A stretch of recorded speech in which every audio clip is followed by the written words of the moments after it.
Can we give him a very warm welcome for being a pioneer in our community? Rob Veggies. Get it, baby.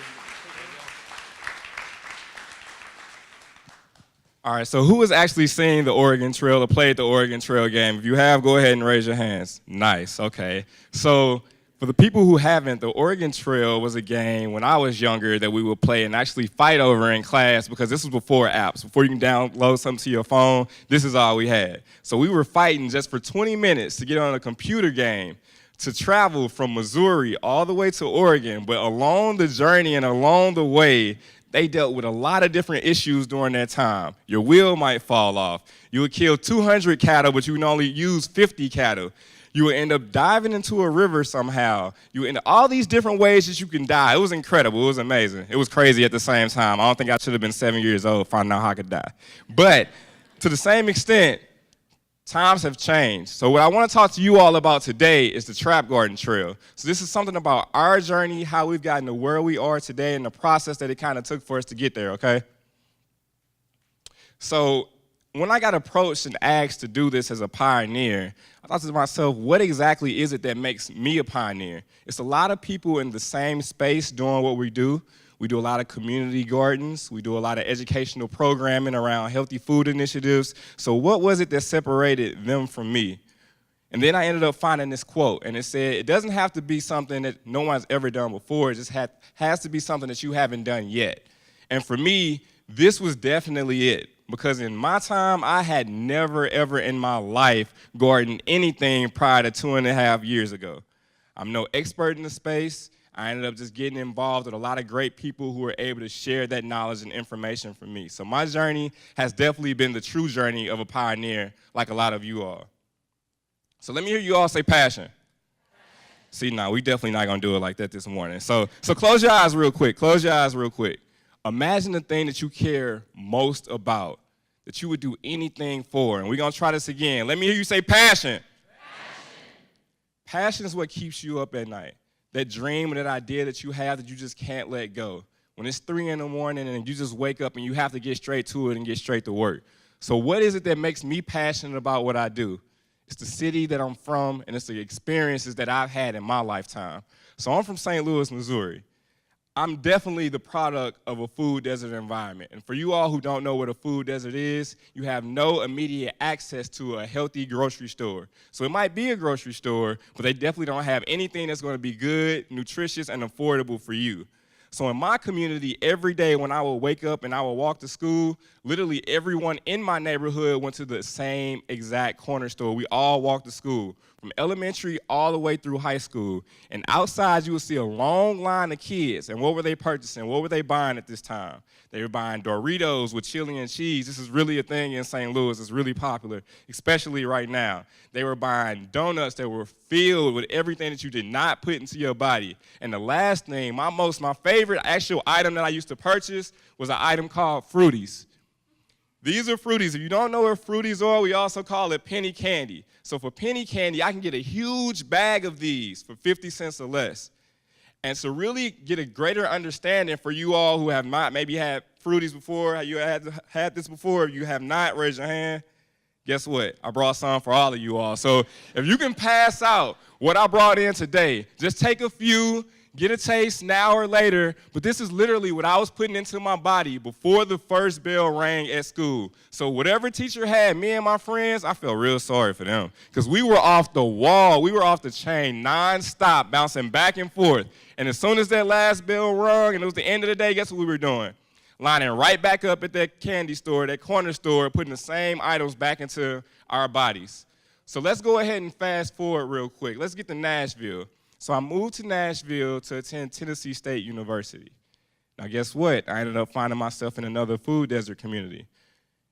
And I know that Nashville is changing, but these communities here still really exist.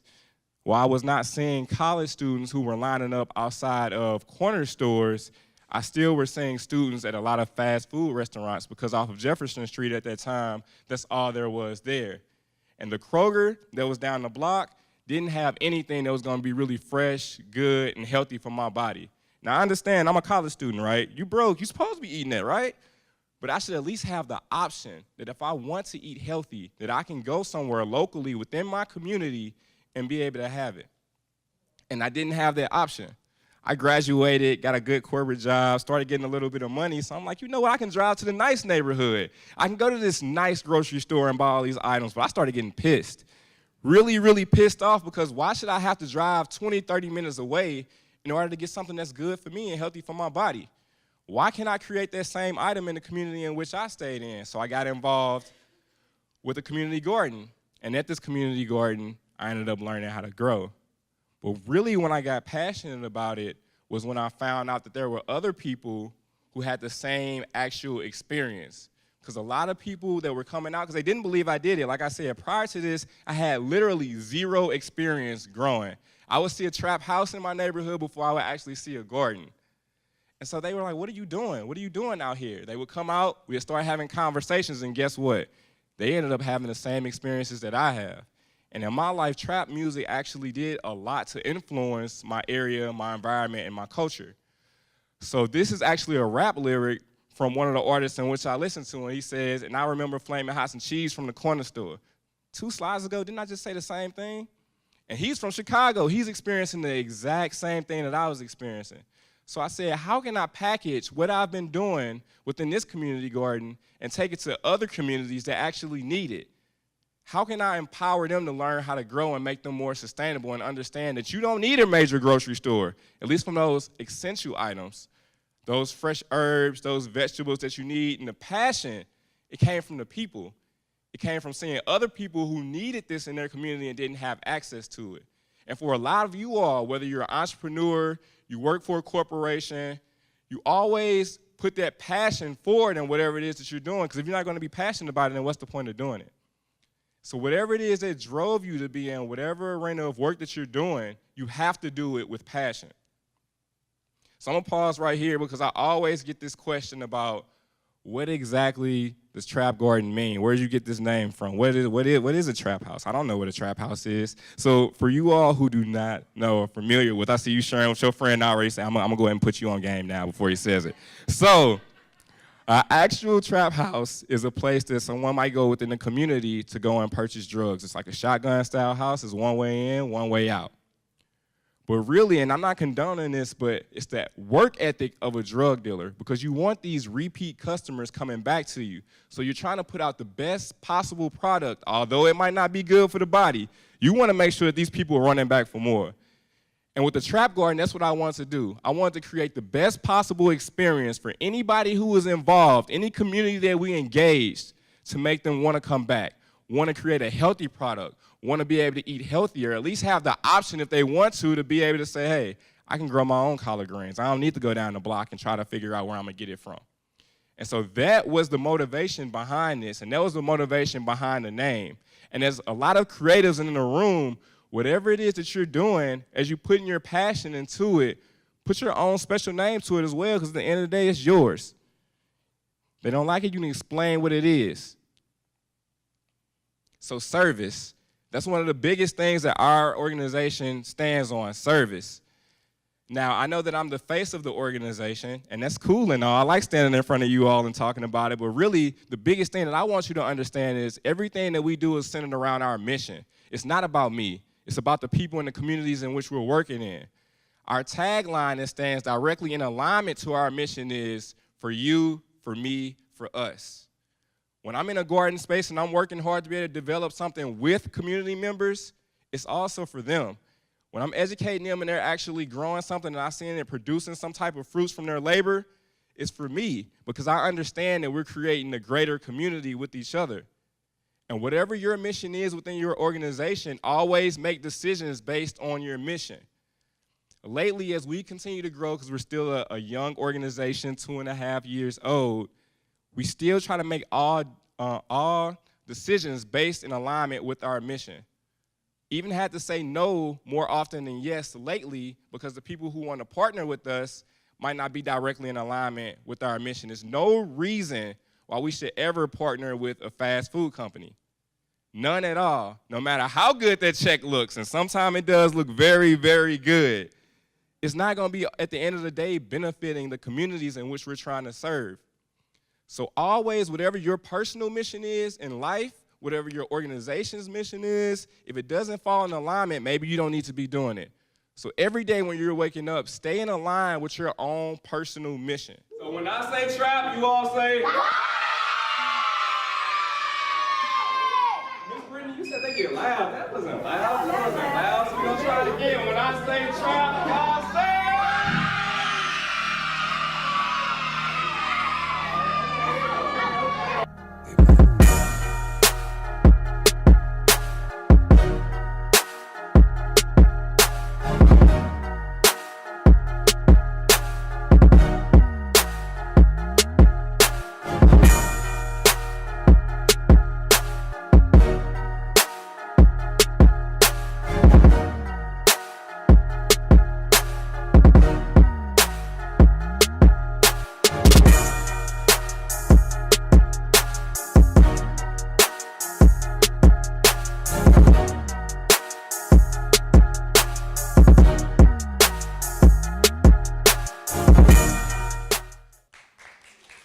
Thank you. So I believe that we create the best possible volunteer experience in life. All of the children that you see in this video had limited to no experience ever gardening. When I went to go speak to them, I definitely didn't have to give them a whole lot of fruities in order to get them excited and amped up on sugar. I can guarantee you that. So that was all natural passion. If anybody knows, children knows, they're able to quickly look at you and define if you're doing this for the right reasons and if you're passionate about it. And when you show that passion, they get just as passionate. They ended up getting out there, getting dirty, planting with us. But then what you didn't see in this video is after we left, they continued to see that process and see it grow. And they were able to take it home and share it with their family and then prepare a meal with it. And at the end of the day, that's all we really want, is to create the best possible experience and provide something that's a little bit healthier for them. So let me hear you all say marathon. Marathon. One more time, because y'all still not woke. Marathon. Marathon. All right, that's a little bit better. I guess that's good enough for right now. We got a few more for you all to yell out. But with marathon, you know, it's not a race. It's the overall race. It's a long journey to get to where we want to go. Like I said, we're a young organization. And as it says up here, it's not a race for you to get to the finish line in real life. You're not waking up and saying, man, I can't wait till 70, 80 years from now when I'm dead and in the ground. That's not going to be the ultimate goal. At least I hope not for right now. It's a long, long journey that you all have in life. And as an organization, it's the same way. Now, I'm not going to lie to you. Sometimes it's tough and difficult and hard to remember that it's a marathon. Sometimes I wake up and I want to do it all, and I want to do it all right now. But I have to understand that as an organization, for sustainability, for longevity of what we're doing, that it's going to take a while. And it's those small steps that get us to the ultimate goal in which we want to do within these communities. Just like you all within your organizations or whatever it is that you do outside of here, you have to remember this is a marathon. You have to pace yourself. Because if you get too burnt out from trying to sprint all day long, you're going to burn yourself out, and then you're not going to be helpful for anybody, whether it's a client, a customer, some type of service that you're providing. You can't do your job if you're not taking care of your body. And you don't realize this about what's from 10 to 15 years from now and not just tomorrow. This is one of my favorite ones. So hopefully you all get a little, look, somebody's already too excited and yelled it out already. Wait a minute. All right, so shit happens. Let me hear it. You damn right it does. Shit fucking happens. Yeah, y'all like that one, huh? I should have put a few more curse words up in here, I see it. So it's the honest truth. No matter how much you prepare, sometimes things will just go totally disarray. Nothing will work. But you have to understand, it happens to us all. No matter how successful you are, no matter how talented you are, there will always come times when things will be outside of your control. And then there will also be times that you just don't know what you don't know. You will fail and you will fail and you will fail again, but you have to continue to hit reset, get up, and keep going and keep pushing. Now, understand, though, there are certain times where you really do go over and beyond and you try your best and you trip and you fall flat on your face. And so what I always tell my friends and what I try to do is say, you have 48 hours. 48 hours to cry, moan, scream, yell in those instances, because we're all people, and I understand. I failed so many times. I pitched so many ideas. The first time I've ever tried to grow anything, it was horrible. You all would not be here today if you seen that garden space that we started with. But we've came a long way, and it's all because we learned from our mistakes, and we got back up, and we kept going. The only one who can really quit is you. So if you learn from your mistakes and you apply it to the next time, eventually, I'm not saying the first 2 or 3 times it might work. It might take 100 times before it works. But if you stay at it, eventually you'll hit your mark. All right, so next, it's as big as you will make it and will go as far as you take it. So this is from one of my favorite rappers, Nipsey Hussle, out of L.A. And with this, what this means is it's all on you. As a pioneer, it's up to you to move it forward. You can be within a huge organization, but it's still up to you to play your part, your role, in moving whatever initiative that you're working on forward. It could just be you. You can be the only pioneer. You're the only one that's working within your business. But it can only get as big as you decide that you could take it. You have to create a plan, you have to map it out, and you have to take those small steps to the overall goal. So, I have a friend named Lorenzo Robinson. When I really get out of hand, out of control, I'm exhausted, I'm overwhelmed, he always says, just win today. And what that is me taking the next best step, me waking up, me making a list of things to do today that's going to 10, 15 years from now go into that overall goal in which I'm doing. So let me hear you all say, just win today. Look, this is my last one, so y'all got to get a little bit louder, at least the last time. There's no curse words in here, but I need to add something I will. But let me hear you one more time. Just win today. Just win today. All right, I appreciate y'all. My name is Veggies. Thank you.